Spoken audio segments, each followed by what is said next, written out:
欢迎来到新兴消息频道，请订阅频道，所以大家不要错过当天最热门的新闻。我们今天的时事通讯包括以下内容：白鹿为央视新剧北上大转型，假小子形象颠覆引期待。白鹿自毁形象，从甜妹到假小子，这背后藏着什么秘密？央视新剧北上未播先火，除了白鹿的颠覆性造型，还有什么值得期待？娱乐圈的生存法则向来是残酷的，想要长久立足，光有颜值远远不够，还得有实力、有勇气。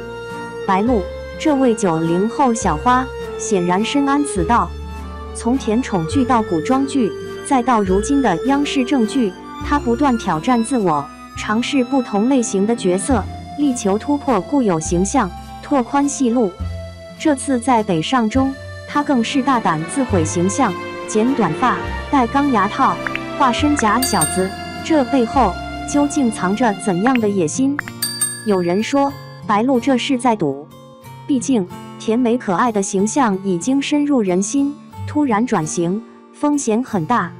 万一观众不买账，之前的努力岂不都白费了？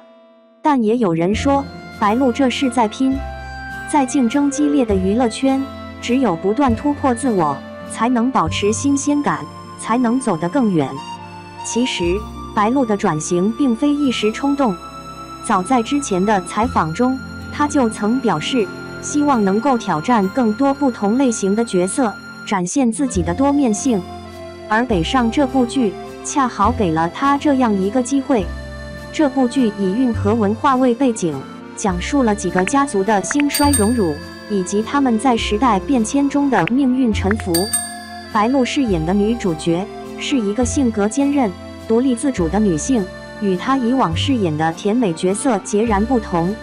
为了更好地诠释这个角色，白鹿不仅在外形上做了很大的改变，在演技上也下了不少功夫。她认真研读剧本，揣摩人物心理，力求将角色的内心世界展现得淋漓尽致。从目前曝光的剧照和预告片来看，白鹿的表演确实可圈可点，眼神中充满了力量，举手投足间也散发着自信。除了白鹿的颠覆性造型和精湛演技，北上这部剧本身也极具看点。首先，该剧的制作班底非常强大，导演是业内知名导演，编剧也是经验丰富的金牌编剧。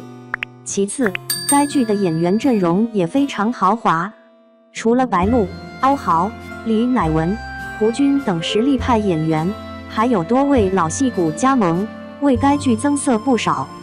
更重要的是，北上这部剧的题材非常有意义，它以运河文化为切入点，展现了中国传统文化的魅力，也反映了时代变迁对人们生活的影响。这样的题材既有历史厚度，又有现实意义，很容易引起观众的共鸣。在如今这个快节奏的时代，很多观众已经厌倦了那些傻白甜的爱情剧，他们更渴望看到一些有深度、有内涵、有温度的剧集。北上的出现恰好满足了观众的这种需求。它不仅是一部娱乐作品，更是一部文化精品，值得我们细细品味。一部剧的成功与否，最终还是要由观众来评判。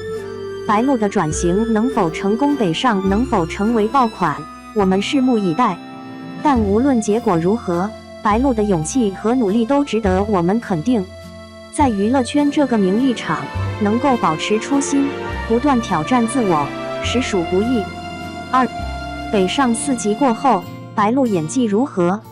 扮丑与增加表演零碎，很努力。3月4日，电视剧北上已经可以在爱奇艺4集观看。我在昨日已经写了对于这部电视剧开局4集的剧评文章，这里不再赘述。有朋友问我，为什么首篇剧评当中没有谈白鹿的演技？因为那篇主要基于编剧创作角度谈的，所以女主角演技层面上从略了。今日我基于目前播出的剧情内容，来认真聊一下对于白鹿在该剧当中的演技表现力。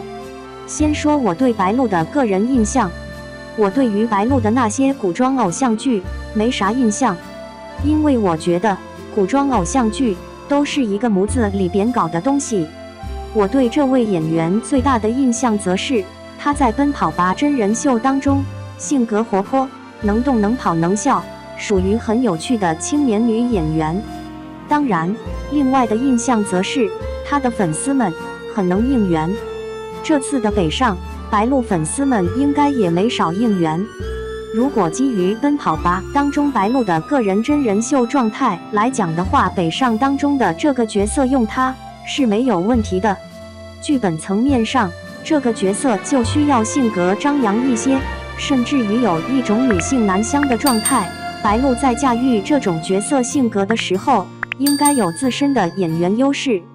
当然，白鹿以往的古装剧当中都是以女香颜值颇高著称的。还得聊几句剧本创作层面上的事情。编剧赵东陵善于创作这种男性性格的女性角色，这种角色塑造方式是非常简单的。在无所畏惧系列剧当中，赵东陵编剧笔下的女主角也是如此性格，所以无所畏惧当中的热依扎和北上当中的白鹿在部分桥段瞬间的表演上是有对比性的。同样是编剧赵东陵塑造出来的角色，剧本层面上俩角色区别不大。在表演上，无论是无所畏惧当中的热依扎，还是北上当中的白鹿，都遵循了2个原则。第一个原则是扮丑，第二个原则是增加表演零碎。这也是赵东陵编剧创作的影视剧作品当中表演起来经常用到的3板斧之2。我们先来聊第一个，扮丑。所谓的扮丑，不是把女主角故意化妆成为叫花子或者脏兮兮的，而是让女主角回归到素人的状态。换言之，这位女主角没有从业之前青少年时代是啥长相，就尽量让她在戏里边是啥长相即可。赵东陵的很多戏都需要女演员配合完成这个角色扮演需求。幸福到万家当中的赵丽颖，无所畏惧当中的热依扎，这次北上当中的白鹿，剧本层面上塑造角色的真实感不够，只能靠演员扮丑来加持。其实，如果剧本层面上角色塑造力度足够强有力的话，是不需要演员过多重视扮丑化妆的。在电视剧北上当中，白鹿在妆容上是有所牺牲的，比如说白鹿是不是不用故意化妆成那么黑？剧本角色塑造未能完成的部分，只能靠演员化妆来贴标签了。北上目前的问题是，女主角的妆容大于了戏本身，把扮丑的妆容放在了最前面，而没有把呈现角色性格的戏份放在最前面。这就不是演员表演的问题，而是剧本创作上的问题。比如说几位角色偷柴油的桥段，这是一个众生相的戏，但这场戏就没有把各个角色的性格表现明确，对应到白鹿角色身上，他就只能往假小子方向使劲贴标签，没有台词故事上的表演办法。扮丑之外，则是增加表演零碎，这是白鹿在以往的古装剧作品当中没有做过的事情。古装偶像剧讲求有板有眼，不能有任何一个多余的动作，要把观众的关注点永远放在演员的台词上。而现代剧，尤其是想要走写实路线的现代剧，则不需要把观众的关注点永远放在台词上，而是可以把关注点打乱到各种生活瞬间当中去。我举个例子，女主角父母吵架，男主角父母吵架，男女主角上到露天阳台上来，俩人背对着对聊天。这场戏增加的表演零碎是女主角嗑瓜子。对于女演员白鹿而言，一边嗑瓜子一边聊天，可以增加这场戏的生活真实感。但是嗑瓜子是一个动态表演过程，而电视剧的镜头语言是细节捕捉的，需要把动态进行细节化处理。最终这个表演还是要有落点的，表演落点和镜头落点。我们来看看北上当中这场戏的表演落点和镜头落点都拖泥带水，这里边应该有白鹿表演上的问题，但更多的应该是导演拍摄上的问题，可能非专业观众看不出这场戏到底存在如何严重的问题。大家不妨用他山之石来对比一下，在电视剧《觉醒年代》当中，于和伟饰演的陈独秀先生也是经常一边吃花生米一边聊天。